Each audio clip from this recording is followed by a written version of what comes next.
Hey bro, you remember your gun this time? Yeah, of course I did. I'm just going to have to go back. I forgot my pet raccoon. Yeah.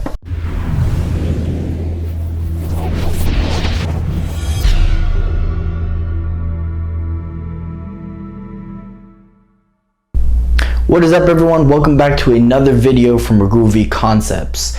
My name is Meir Ginsburg. I'm the CEO of Ragua-V Concepts and we're based here in Phoenix, Arizona. Today what we're going to talk about is how to prepare yourself before leaving the house as someone who carries CCW. So you have prepared yourself, you've done training, you bought the right equipment, you've researched the right equipment, and now you're about to leave the house. Now you have two options. Number one is to just throw everything on your person, leave the house. Number two is to throw everything on your person, but to also check and make sure that everything is how it's supposed to be. We've all had that friend who we're going out and they're like, oh shit, forgot my wallet.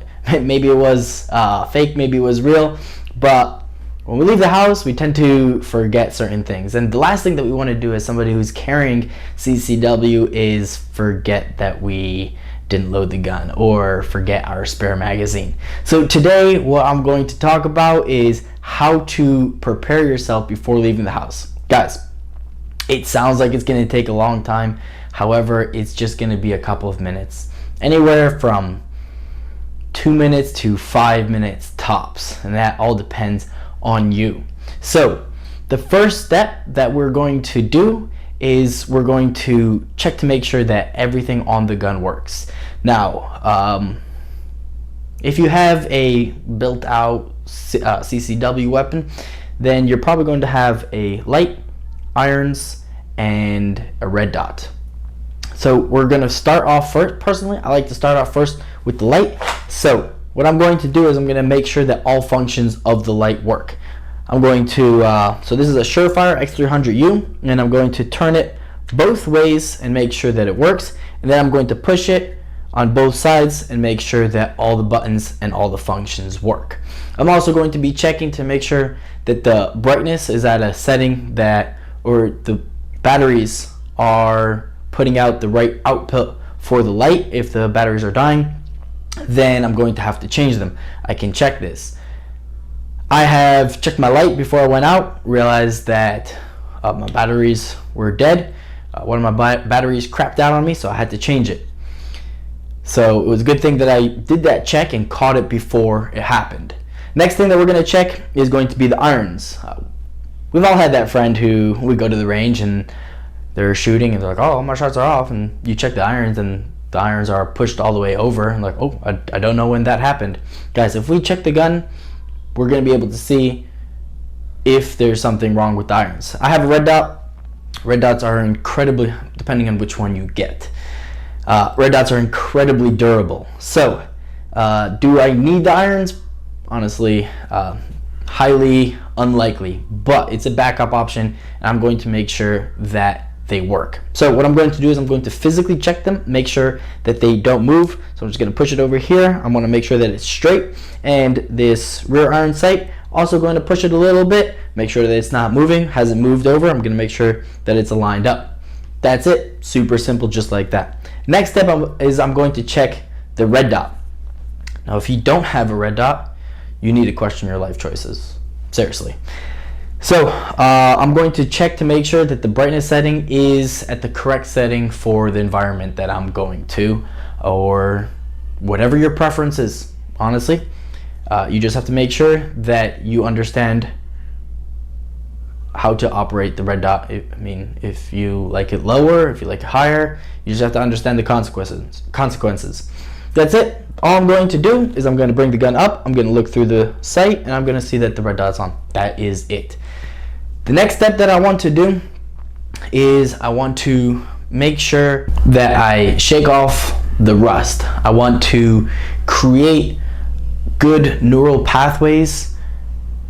Well, I want to create good neural pathways every single time that I'm training. But right now what I'm going to do is I'm going to do a couple of dry reps just to shake off the rust, create good neural pathways. If I get into a situation where I have to use my gun, I'm going to, it's not going to be a cold rep. I'm going to have done dry fire beforehand, and I'm going to be a little bit more fresh. So first thing to do before we dry fire is we got to clear the gun. So I'm going to take the magazine out and I'm going to set it on the table. And next step, I'm going to take out the round that's in the chamber. Again, put it on the table. Third step, I'm going to take the magazine, my spare magazine, I carried a Neo Mag in my pocket, and I'm going to set that on the table. Now that I don't have any more ammunition on me, I'm going to start, before I start the dry fire, what I'm going to do is I'm going to check the gun and make sure that it's clear. Now I'm going to start the dry fire process. What is the dry fire process? Honestly, 2-3 times, a couple of good reps before you leave the house. That is it. We're not trying to go faster or learn new things. What we're trying to do is just create memory.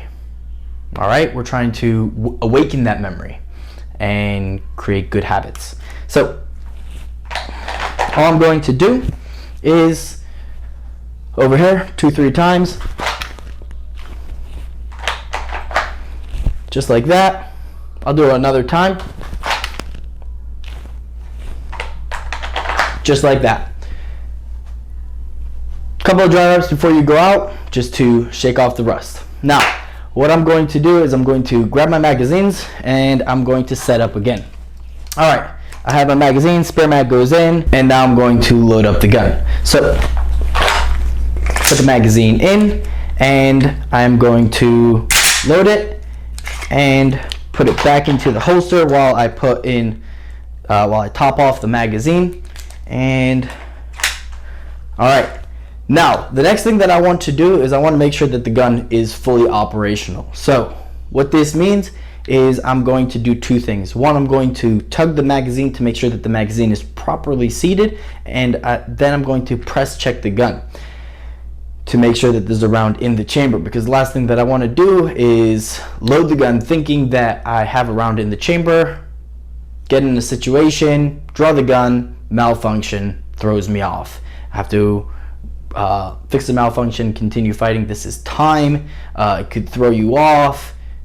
Basically, you don't want that to happen. Make sure that you are ready to go. All right, tug the magazine, make sure that it's in.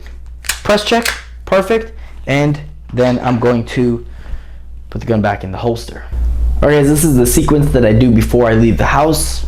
I'll be honest with you guys, most of the time. Sometimes I have, sometimes I didn't plan my time accordingly and I'm rushing out of the house, and all I'll do is press check, make sure that my dot is on before I leave the house. Don't do dry fire, but this is the sequence that I try and do most of the time, and it's just a couple of minutes and it can save you from a world of hurt and embarrassment if you just take a couple of minutes in order to make sure that your gun is all set up, ready to rock and roll.